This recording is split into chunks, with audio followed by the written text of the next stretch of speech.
আজ 5 লক্ষ কণ্ঠে গীতা পাঠ। ব্রিগেড প্যারেড গ্রাউন্ডে গীতা পাঠ অনুষ্ঠান। সনাতন সংস্কৃতি সংসদের উদ্যোগে এই অনুষ্ঠান স্তোত্রপাঠ এবং শোভাযাত্রার মাধ্যমেই অনুষ্ঠান শুরু হবে। মতুয়া সম্প্রদায় সহ আমন্ত্রিত একাধিক সংগঠন। গীতা পাঠ অনুষ্ঠানে প্রবেশ অবাধ। অনুষ্ঠানে থাকতে পারেন রাজ্যপাল সিভি আনন্দ বোস।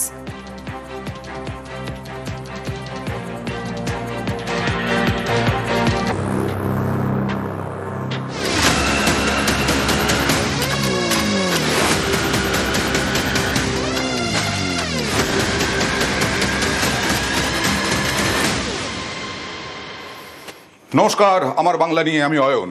সোনালী খাতুন অবশেষে বাড়ি ফিরলেন একেবারে বীরভূমের পাইকরের বাড়িতে। 6 মাস পরে অন্তঃসত্ত্বা সোনালী খাতুন বাড়িতে। মেডিকেল কলেজ থেকে, মালদা মেডিকেল কলেজ থেকে একেবারে সরাসরি নিয়ে যাওয়া হলো বীরভূমের পাইকর গ্রামে তার বাড়িতে। 6 মাস বিনা অপরাধে বাংলাদেশের জেলে কাটানো অন্তঃসত্ত্বা সোনালী খাতুন চিন্তায়, টেনশনে, আইন আদালত করে করে লড়াই লড়ে কেন্দ্রের গড়িমসির অভিযোগ, সেই অভিযোগ ভিত্তিহীন করে দিয়ে একেবারে বীরভূমের বাড়িতে সোনালী। গতকালই বাংলাদেশ থেকে ভারতে ফেরেন সোনালী খাতুন। রাতে মালদা মেডিকেলে সোনালীর স্বাস্থ্য পরীক্ষা হয়। আজ সকালে মেয়ে নাতিকে নিয়ে বাড়ি ফিরলেন সোনালীর বাবা। সোনালীর বাবা চলে গেছিলেন মালদা মেডিকেলে। সোনালীর বাড়িতে যান তৃণমূল সাংসদ সামিরুল ইসলাম। এই সোনালী খাতুনদের জবে থেকে বাংলাদেশে পাঠিয়ে দেওয়া হয় বাংলাদেশি তকমা দিয়ে, তবে থেকেই এই তৃণমূল রাজ্যসভার সাংসদ সামিরুল ইসলাম লড়াই করে গেছেন। দিল্লি পুলিশের হাতে পায়ে ধরেও রেহাই মেলেনি, জঙ্গলে ছেড়ে দেয় পুলিশ। এবং বাংলাদেশেও ঠিকঠাক খাবার পাচ্ছিলেন না বাংলাদেশের জেলে। ভয়ঙ্কর আক্ষেপ সোনালী খাতুনের। আর ওখানে 8 মাস ছিলাম, 8 মাসে 9 মাসে পড়ে গেছে। খাওয়া পেয়ে ধরো যখন যতদিন টাকা মমতা ব্যানার্জি যেখান থেকে টাকা দিয়ে পাঠাতো তো খেতাম ওখানে। তাও নিজের দেশ হয়। বাংলাদেশ থেকে খাবার দিত না? হ্যাঁ, না, বাংলাদেশ টাকা দিত। জেলে যেমনি সবকে যে খাবার একটু দিত, জেলের খাবার তো জানি কেমন, ওই দিত, ওই খেতাম। দিল্লির পুলিশ অনেক অত্যাচার করেছিল। আমরা ওদের এত রিকোয়েস্ট করলাম, ওদের পায়ে হাতে ধরলাম, যেখানে বিসেবে যখন জঙ্গলে ছাড়ে ওদের পায়ে হাতে ধরলাম, তাও ওরা কোনো মতেই মানলেন। তাও আমরা জবরদস্তি জঙ্গলে ছেড়ে দিলাম।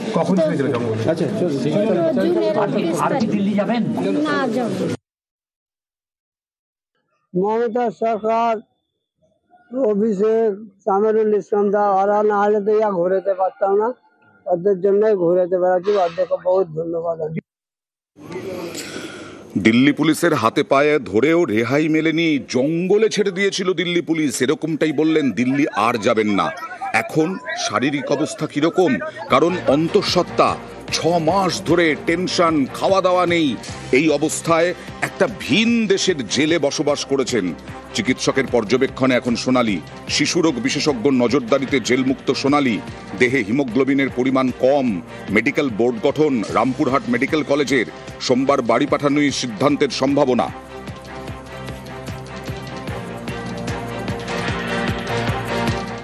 স্থিতিশীল, ভালোই আছে। দুটি ছোট সমস্যা আছে এবং ওষুধ হয়তো শুরু হয়ে গেছে। হাইপোথাইরয়েডিজম এবং ইউরিনারি ট্র্যাক্ট ইনফেকশন, এই দুটো আছে। আর মডারেট অ্যানিমিয়া আছে। পেটে একটি বাচ্চাও আছে এবং সেই বাচ্চাটি ভালো আছে। আরো কিছু পরীক্ষা নিরীক্ষা করার বিষয় আছে। আর প্রথম থেকে পাশে থাকায় রাজ্য সরকারকে ধন্যবাদ সোনালী খাতুনের। সন্তানের নামকরণ করুন মুখ্যমন্ত্রী, চান অন্তঃসত্ত্বা সোনালী খাতুন। আমি অনুরোধ করছি কি মুখ্যমন্ত্রী আমার ছেলে হোক চাই মেয়ে হোক, তেমনি আমার ছেলের নাম রাখি মুখ্যমন্ত্রী। সোনালী খাতুন ঘরে ফিরেছেন, কিন্তু এখনো নাকি প্রায় 800 জন ভারতীয় বাংলাদেশে আটকে আছেন, এরকমই দাবি সাংসদ সামিরুল ইসলামের সহযোগী। আর এই নিয়ে তুঙ্গে রাজনৈতিক চর্চা।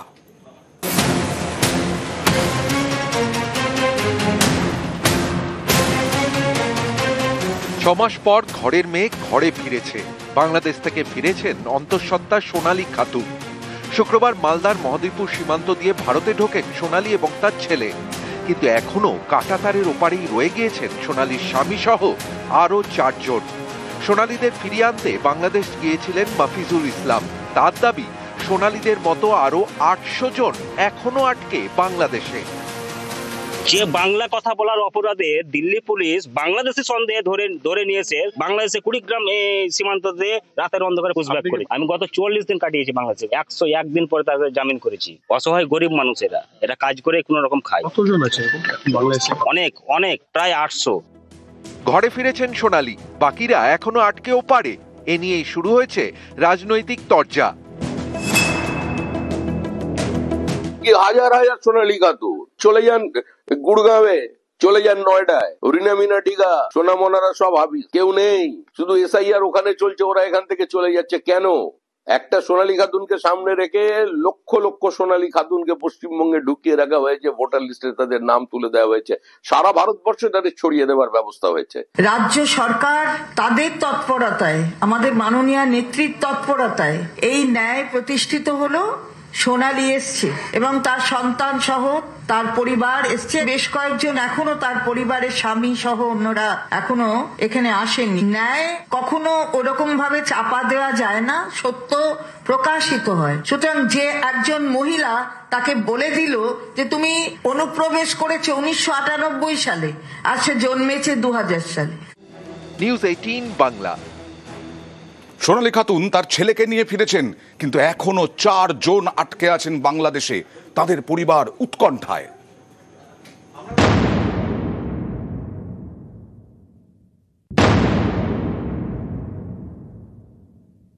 আমাদের মেলা চিন্তা নাই, ঘুম আসে না। আমাদের ছেলের উপরে রহম করুক। আমার মেয়েকে যেমন ফিরিয়ে আনে, আমার ছেলেকেও ফিরিয়ে আনে। ও যখন এলো তো আমার মেয়ে কেন আসবে না? বীরভূমের সোনালী খাতুন বাংলাদেশ থেকে শুক্রবারই ভারতে ফিরেছেন, সঙ্গে নাবালক ছেলে। প্রায় 6 মাস পর ঘরে ফিরেছেন অন্তঃসত্ত্বা সোনালী। তবে বাংলাদেশে রয়ে গিয়েছেন আরো 4 জন। সোনালীর স্বামী দানিশ শেখ, প্রতিবেশী সুইটি বিবি এবং তার 2 নাবালক ছেলে। এই 4 জন কবে ফিরবেন এ নিয়েই উদ্বেগ। বীরভূমের পায় করে থাকেন সোনালীর স্বামী দানিশ শেখের মা। তার চোখে জল। ছেলেকে দেশে ফেরাতে হাত জোড় করে মায়ের আরতি। এখানে ভোট, এখানে আমাদের বাপ দাদা, আমাদের পর দাদা সব এখানকারই। আমাদের মেলা চিন্তা নাই, ঘুম আসে না। আমাদের ছেলের উপরে রহম করুক। আমরা ওদের হাতে পায়ে ধরছি, আমাদের ছেলে আমাদেরকে ঘুরিয়ে দেব। সোনালীর প্রতিবেশী সুইটি খাতুন, তিনিও এখন বাংলাদেশে আটকে, সঙ্গে 2 নাবালক ছেলে। এদিন সুইটির পরিজনদের সঙ্গে দেখা করেন রাজ্যসভা তৃণমূল সাংসদ সামিরুল ইসলাম। সুইটির মায়ের আবেদন, বাড়ির সকলকেই বাংলাদেশ থেকে দ্রুত ফেরানো হোক।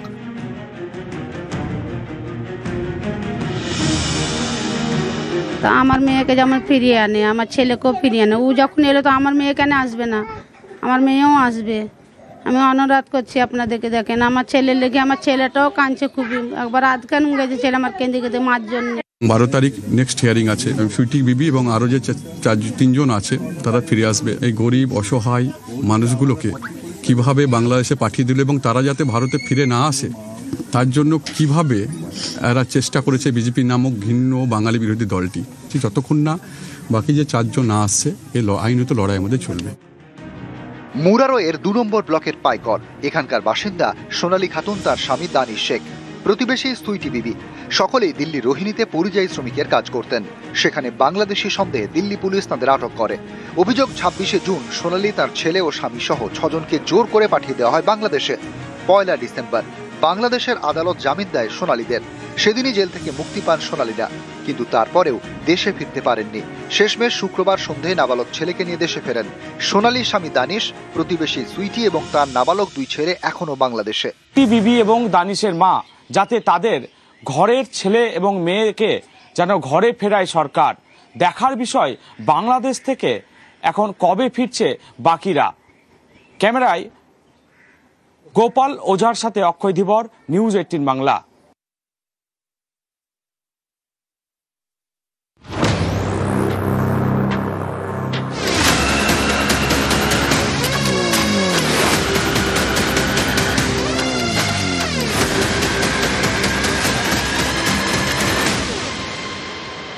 আজ তৃণমূলের সংহতি দিবস। সংহতি দিবসে একতার বার্তা মমতা বন্দ্যোপাধ্যায়ের, আর রেড রোডে তৃণমূলের কর্মসূচি।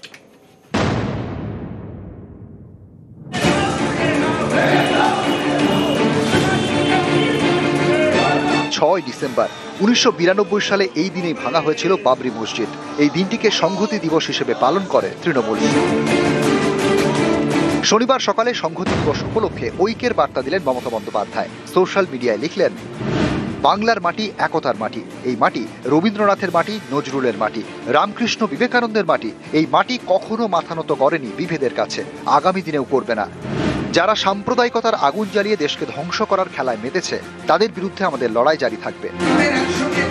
এদিন বেলা 12টা নাগাদ রেড রোডে তৃণমূলের সংহতি দিবসের অনুষ্ঠান শুরু হয়। ঐক্য এবং সম্প্রীতির বার্তা দেন তৃণমূল নেতারা। পাকিস্তান হয়েছিল ভারতবর্ষের থেকে, কিন্তু ধর্ম অন্ধতার কারণে আজকে পৃথিবীর সবথেকে 5টা দেশ যে পেছিয়ে আছে তার মধ্যে পাকিস্তান রয়েছে। ধর্ম নিরপেক্ষতার কারণে থেকে আগে যে 5টা দেশ যার নাম নেওয়া হয় সেটার মধ্যে ভারতবর্ষ আছে। তার কারণ ভারতবর্ষের ঐক্যই ভারতবর্ষের শক্তি। একসাথে সব সম্প্রদায়, সব ধর্ম, সব শ্রেণী সবাই একসঙ্গে থাকবে, এটা সংবিধান বলেছে। যে সংবিধানের শপথ নিয়ে যারা সম্প্রীতিকে নষ্ট করছে, সংহতি দিবসের মঞ্চ থেকে তাদের ধিক্কার জানাই। বাংলার প্রাপ্য টাকাটাকে বঞ্চিত করা, বাংলা গরিবের ঘর, আপনি তার মধ্যে হিন্দু, মুসলমান, বৌদ্ধ, খ্রিস্টানই দেখবেন। 100 দিনের টাকা রুখে দিল যারা, তারা উন্নয়নের বিরুদ্ধে কাজ করলো, সংবিধানের বিরুদ্ধে কাজ করলো। নিউজ 18 বাংলা। আর আজকে সনাতন সমাজের শৌর্য দিবস, আর এই শৌর্য দিবস উপলক্ষে মিছিল হলো। শুভেন্দু অধিকারী মিছিলে হাঁটলেন। বিরোধী দলনেতা শুভেন্দু অধিকারী তিনি হাঁটলেন সিমলা স্ট্রিট থেকে শ্যামবাজার পর্যন্ত। মিছিল শেষে শ্যামবাজারে সভা বিরোধী দলনেতা।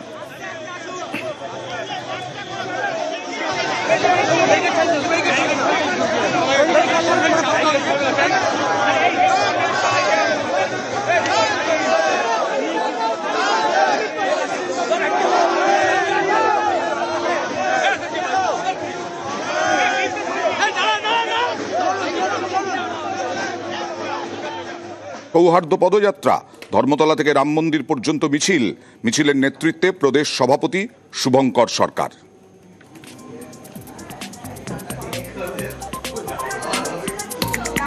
প্রদেশ সভাপতি শুভঙ্কর সরকারের নেতৃত্বে কংগ্রেসের সংহতি যাত্রা।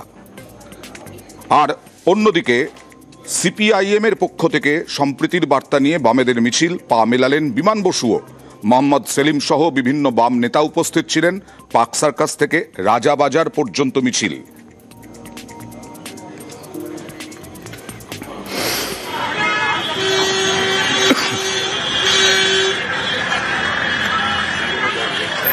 হাবড়ায় একই কাণ্ড, বাম অফিসে রামের অফিস, সিএএ ক্যাম্প।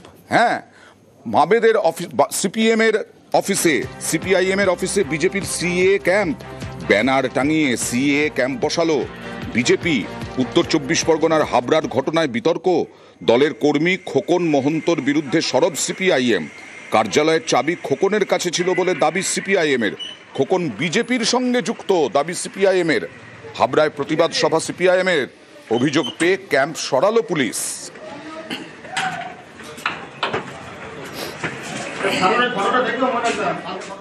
খোকন মাহান্তের সাথে যুক্ত, তালা খুলে দেওয়ার জন্য এরা দল বিরোধী কাজ করেছে এবং বিজেপি হিসাবে গোপন আতায়াত করেছে এবং আগামী দিনে সে বিজেপিতে যাবে তার আগে এই পরিকল্পনা ঘটনাটা ঘটিয়েছে।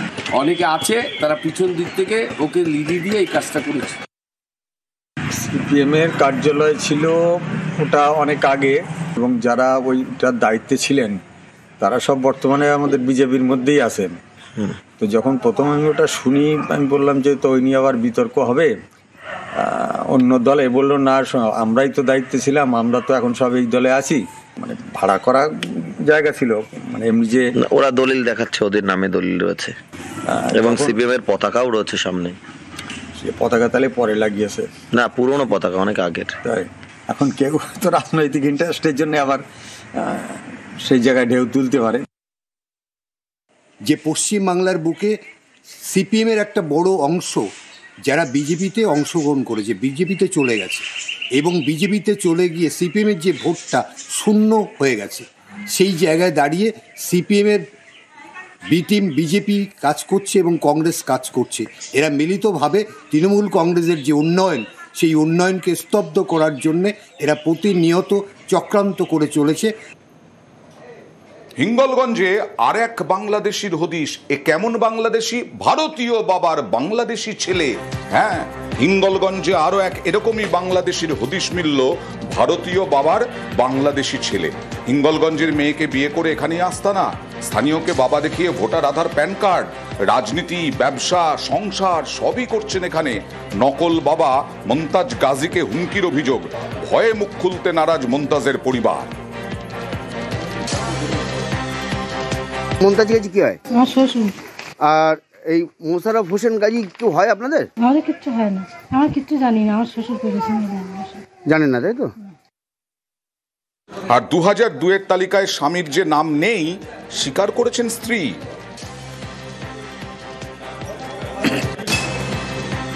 সব মিথ্যে কথা, ভুয়া কথা। বাবার পরিচয় দিয়ে করবে না, বাবা সে নিজস্ব বাবা, তো বাবার পরিচয় দিয়ে তো করবে। আমার শ্বশুর, আমরা ভালোবাসা করে বিয়ে করলাম, মেনে নেয়নি। আমি গরিব লোকের মেয়ে ছিলাম, তাই। বাংলাদেশি না, ও ইন্ডিয়ান, ভারতের। দুয়ে ভোটার লিস্টে নাম আছে কার? আপনার স্বামী নেই। কেন? বয়স হয়নি। 2002-এ তখন ও লোক তামিলনাড়ু ছিল। উনি অনলাইন করেছেন, আর আমার কাছে একটা অপশান আছে সেটাকে ওকে করার। তো আমি ওনার কাগজপত্র দেখে আমি যেটা দেখেছি যে ওনার নাম আছেন এবং ওনার ভোটার কার্ড, আধার কার্ড সব আছেন। যতটুকু আমার দেখার দায়িত্ব আর কি, আমি তো তার বাইরে কিছু করতে পারি না। আমি দেখেছি যে সব ঠিক পেয়েছি আর কি, সেহেতু আমি ফর্মটা জমা নিয়েছি আর কি। আর যদি কোনো অবজেকশন থাকে সেটা আমার বিডিও অফিস আছে, আমার হাই অথরিটি আছে, তারা সেটা তদন্ত করুক, সেটা তার হিয়ারিং করুক, সেটা যেটা করলে হয়।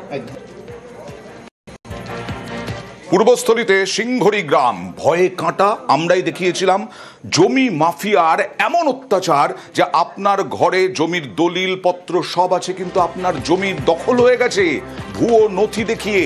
আর এই খবরের জেরে মামলা হয়েছিল। মামলাতে হাইকোর্ট নির্দেশ দিয়েছিল 180 দিনের মধ্যে জেলা শাসককে রিপোর্ট দিয়ে পদক্ষেপ করতে। বিঘের পর বিঘে জমি এরকমভাবে জমি হাঙরদের দখলে চলে গেছে। আজকে SDLRO তিনি তদন্তে নামলেন, বিভিন্ন নথিপত্র খতিয়ে দেখলেন। SDLRO অফিস সাহেব নোটিশ করেছিলেন। সাহেব খুব সুন্দরভাবে আমাদের কথাগুলো শুনলেন এবং প্রত্যেকটা কেস ডিটেলস উনি দেখেছেন। 87টা দেখিয়েছি। সাহেবকে বলে এসেছি যে স্যার আরও 200 আছে যেগুলো আমরা আগামীতে কোর্টে সাবমিট করছি। সাহেব বলেছেন হ্যাঁ, এরকম একটা জাল চক্রান্ত এবং জমি মাফিয়া যারা আছে এদেরকে আটকাতে হবে।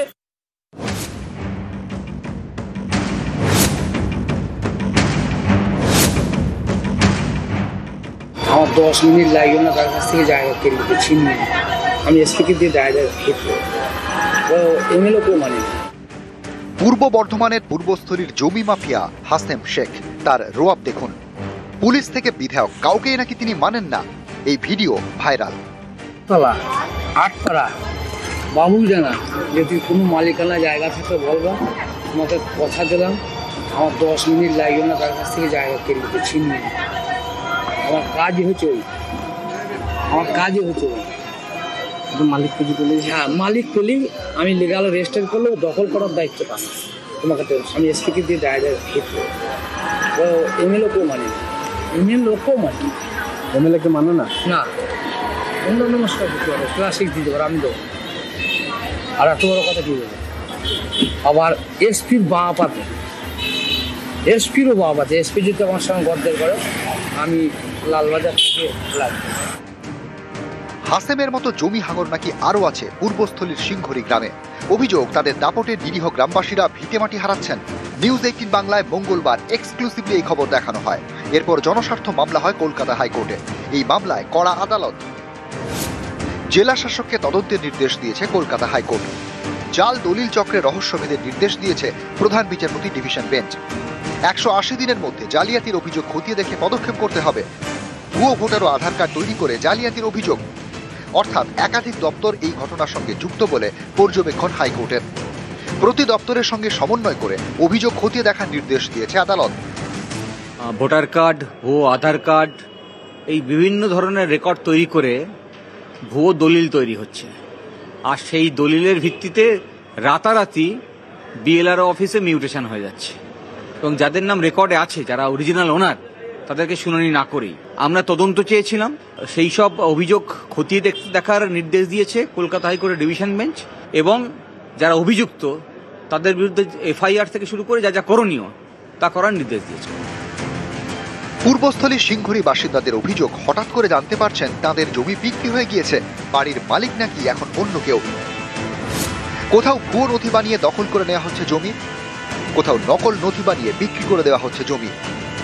জোর করে জমিটা দখল করে সেখান থেকে আমাকে জোর করে উচ্ছেদ করেছে, আইনে কোনো সহায়তা পাইনি। মাফিয়ারা এমন ভাবে আমাকে হুমকি দেখাচ্ছে, বাড়িতে মানে থাকতেও পারছে না, ভয় লাগছে এলাকায় বেড়াতে। আদিবাসী সম্প্রদায়ের জমি, সেখানে ডুপ্লিকেট আধার ভোটার দিয়ে রেজিস্ট্রি করে নিয়ে সেখানে রেকর্ড করে নিয়েছে এবং তাকে উচ্ছেদ করেছে। ডুকুসপুর মৌজায় এবং সিংহারি মৌজায় আমার পৈতৃক সূত্রে কিছু জমি আমার আছে। সেই জমি মাফিয়া ইনামুল শেখ, বংশীবদন দাস, সুবোধ দাস, এরা পূর্বস্থলী রেজিস্ট্রি অফিস থেকে অবৈধভাবে জাল দলিল বার করে সেই জমি অন্যজনকে বিক্রি করে দিয়েছে। প্রত্যেককে আমি এই ব্যাপারে চিঠি দিয়ে অবগত করেছি, কিন্তু কোথাও আমার এই সমস্যার সুরাহা হয়নি। জমি হাঙ্গরদের এইসব জালিয়াতি রুখতে জেলা শাসককে তদন্তের নির্দেশ হাইকোর্টের। নিউজ 18 বাংলা। বেলডাঙায় হলো ভরতপুরের বিধায়ক হুমায়ুন কবিরের বাবরি মসজিদের অনুষ্ঠান, আর এই নিয়ে বাংলার রাজনীতি গরম।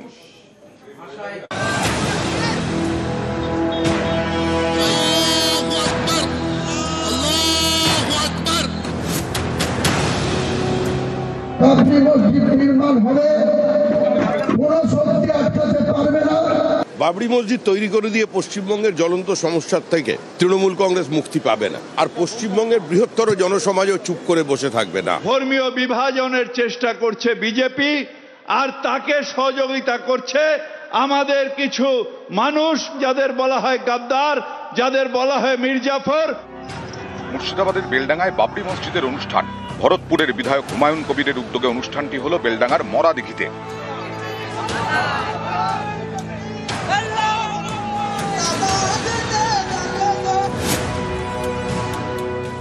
বাবরি মসজিদ নির্মাণ হবে, কোনো শক্তি আটকাতে পারবে না। বাবরি মসজিদ হবে মুর্শিদাবাদের মাটিতে। বাবরি মসজিদের অনুষ্ঠান উপলক্ষে সৌদি আরব থেকে 2জন ধর্মগুরু এসেছেন। আমন্ত্রিত ছিলেন 400-রও বেশি অতিথি।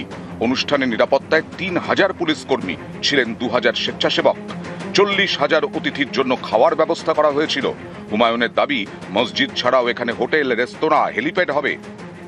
বাজেট প্রায় 300 কোটি টাকা। अगले 22 तारीख आने दीजिए, उसी दिन में बहरमपुर टेक्सटाइल में क्या अगले दिन होगी वो पता मिल जाएगी सारे इंडिया को, लोग को, सारे बंगाल को, लोग को। হুমায়ুনের বাবরি মসজিদের অনুষ্ঠান ঘিরে গরম বাংলার রাজনীতি।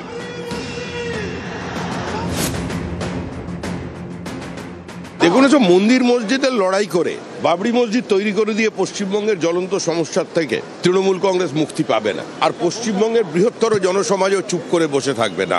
এখানে হিন্দু বিরোধীদের সরকার চলছে।